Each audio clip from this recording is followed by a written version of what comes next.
Assalamualaikum warahmatullahi wabarakatuh. Perkenalkan saya Alfitri Luciani, F1 F119-061. Baiklah, di sini saya akan menjawab. Baiklah, pertanyaan nomor 2 yaitu jelaskan dan berikan contoh konkret yang relevan tentang desain retrospektif dan desain prospektif. Baiklah, saya akan mencoba menjawab. Di sini terjadi dua bagian. Yang pertama, studi kohort prospektif dan juga studi kohort retrospektif. Di sini saya pertama-tama akan menjawab tentang studi kohort prospektif. Studi kohort prospektif adalah apabila faktor risiko atau faktor penelitian diukur pada awal penelitian, kemudian dilakukan speak up untuk melihat kejadian penyakit di mana yang akan datang. Studi kohort prospektif itu adalah apabila faktor risiko atau efek atau penyakit sudah terjadi di masa lampau. Adapun kekuatan dan kelemahan studi kohort, yang pertama tentang pada awal penelitian sudah ditetapkan bahwa subjek harus bebas dari penyakit, kemudian diikuti sepanjang periode waktu yang tertentu sampai nanti timbulnya penyakit yang diteliti, sehingga sekuens waktu dan faktor risiko dan penyakit atau efek tersebut dapat diketahui secara pasti. Dan yang kedua, dapat menghitung dengan akurat jumlah pemaparan yang dialami populasi. Yang ketiga, dapat menghitung laju indensi atau kecepatan terjadinya penyakit, karena penelitian dimulai dari faktor risiko sampai nanti ke terjadi penyakitnya. Dan yang keempat, dapat meneliti paparan yang langka. Dan kemudian yang kelima, memungkinkan peneliti untuk mempelajari sejumlah efek atau penyakit secara serentak sesuai pemaparan. Misalnya kayak apabila kita telah mengidentifikasi kohort berdasarkan pemakaian kontrasepsi oral atau seperti pil KB, maka dengan studi kohort dapat diketahui sejumlah kemungkinan efek kontrasepsi oral pada sejumlah penyakit seperti kayak infark miokardium atau kanker payudara dan kanker ovarium. Kemudian kita dapat memeriksa dan mendiagnosa dengan teliti penyakit yang terjadi itu. Kemudian bias dalam penyeleksian subjek dan penentuan status pemaparan kecil. Dan yang terakhir itu hubungan sebab akibat yang lebih jelas dan meyakinkan. Nah, adapun juga dari kelebihan pasti ada kelemahan. Nah, di mana kelemahannya itu tidak efisien dan praktif untuk mempelajari kasus langka pada studi prospektif yang akan memerlukan biaya yang mahal, yang membutuhkan banyak waktu. Itu contoh kelemahan dari prospektif. Kemudian studi pada retrospektif, di mana membutuhkan ketersediaan catatan yang lengkap dan akurat. Kemudian kelemahannya itu validitas hasil penelitiannya dapat terancam karena adanya subjek-subjek yang hilang pada saat follow up. Dan yang kelima, dapat menimbulkan masalah etika karena penelitian yang membiarkan subjek terkena pajanan atau kerugian. Adapun karakteristik dari studi kohort, yaitu pada studi kohort itu memiliki subjek yang dilakukan berdasarkan status pemaparannya, kemudian melakukan pengamatan dan pencatatan apakah subjek dapat mengalami outcome yang diamati atau tidak, atau studi kohort itu memiliki karakteristik seperti studi kohort bersifat observasional atau pengamatan dilakukan dari sebab dan akibat. Kemudian studi kohort juga sering disebut sebagai studi insiden.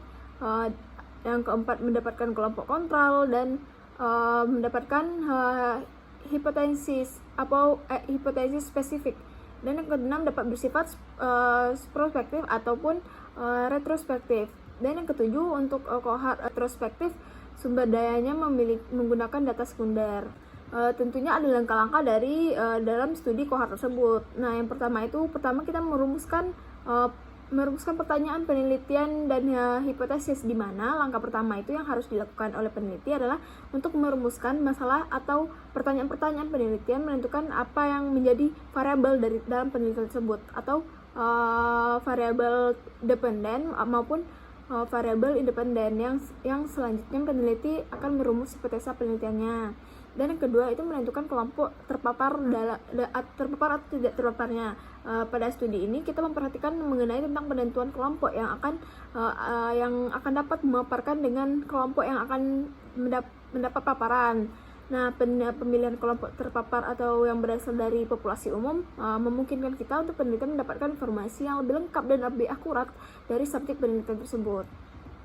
Dan yang ketiga itu menentukan sampel, di mana langkah selanjutnya itu studi kohort adalah menetapkan besarnya sampel yang akan digunakan dalam penelitian. Dan yang keempat adalah pengambilan data dan mencatatnya.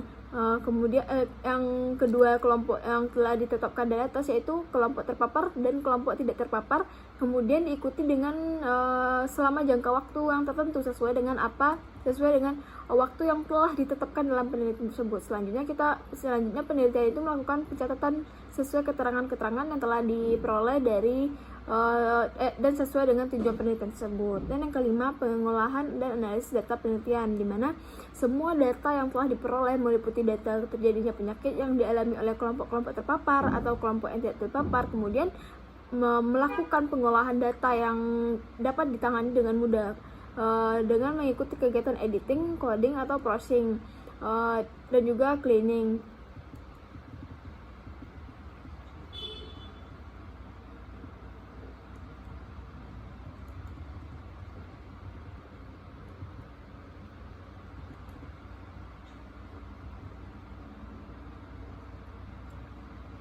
Dan selanjutnya saya akan menjelaskan tentang studi kohort retrospektif, di mana itu adalah apabila faktor risiko dan efek dari penyakit sudah terjadi di masa lampau. Nah, itulah perbedaannya dengan kohort prospektif. Kalau kohort prospektif tadi apabila faktor risiko penelitian itu diukur dari awal penelitian, kemudian dilakukan follow up untuk melihat terjadinya penyakit di masa yang akan datang. Kalau yang tadi di masa lampau, kalau prospektif itu akan di masa datang. Itulah perbedaannya. Dan adapun contoh dari kohort prospektif yaitu seperti yang di atas, saya akan menjelaskan tentang ini adalah jurnal tentang insiden defisiensi besi dan anemia defisiensi besi pada bayi berusia 0 sampai 12 bulan di Banjarbaru, Kalimantan Selatan, di mana mereka memakai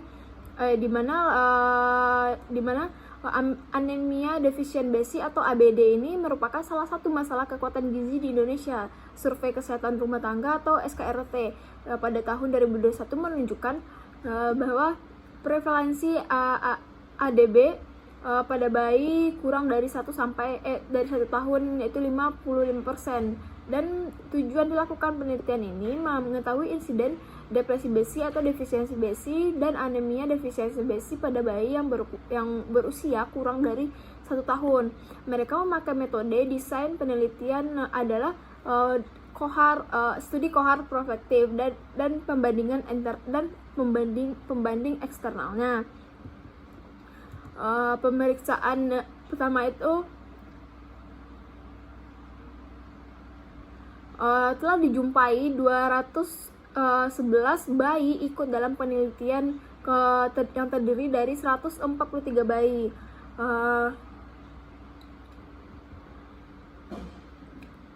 Telah dijumpai 121 bayi, telah dijumpai 211 bayi dalam penelitian yang terdiri dari 143 bayi lahir dari ibu yang terkena anemia dan 68 bayi lahir dari ibu yang terkena anemia.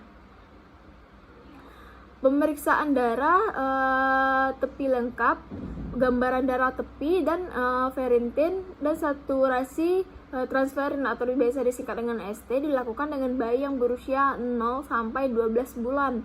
Dan diagnosa ADB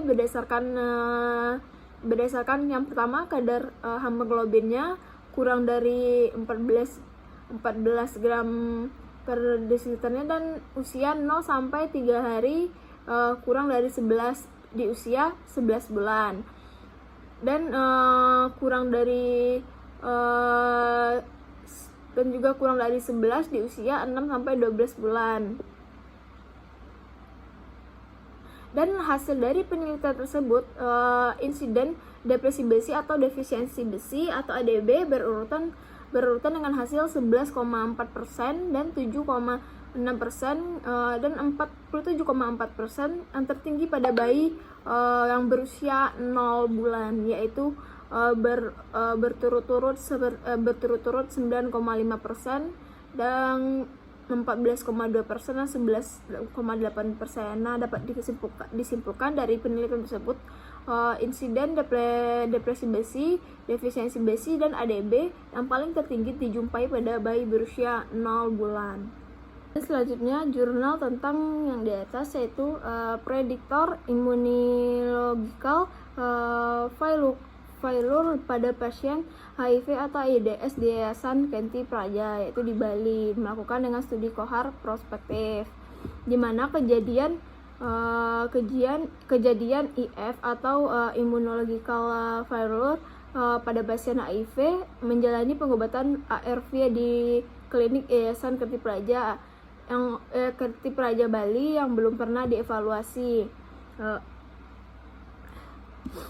Penelitian ini yang bertujuan untuk mengetahui prediktor terjadinya HIV pada pasien HIV atau AIDS yang menjalani terapi ARV.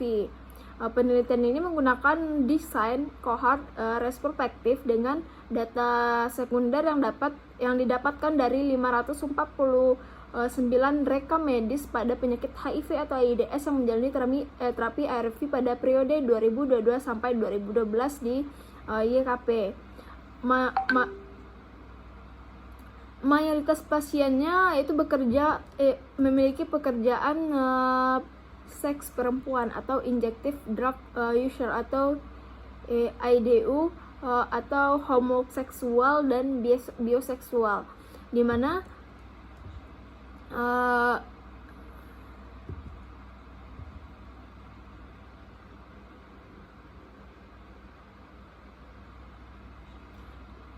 prediktor sosiodemografik dan klinik uji pengaruh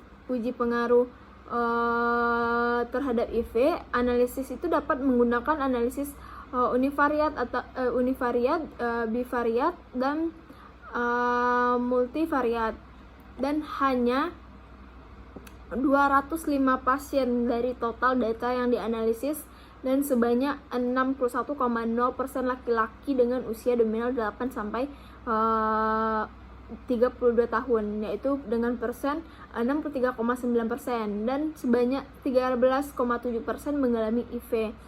Dan hasil dari analisis multivariat terhadap jenis kelamin dan pengawasan minum obat dan juga jalur transmisi terinfeksi opportunistic dan jumlah CD4 awal terapi menunjukkan hanya variabel jumlah CD4 awal terapi saja yang disignifikan sebagai prediktor kejadian HIV. Hasil dari penelitian menunjukkan bahwa jumlah CD4 pada awal terapi memegang peranan penting terhadap keberhasilannya terapi ARV pada pasien HIV. Sekian jawaban dari saya ucapkan assalamualaikum warahmatullahi wabarakatuh.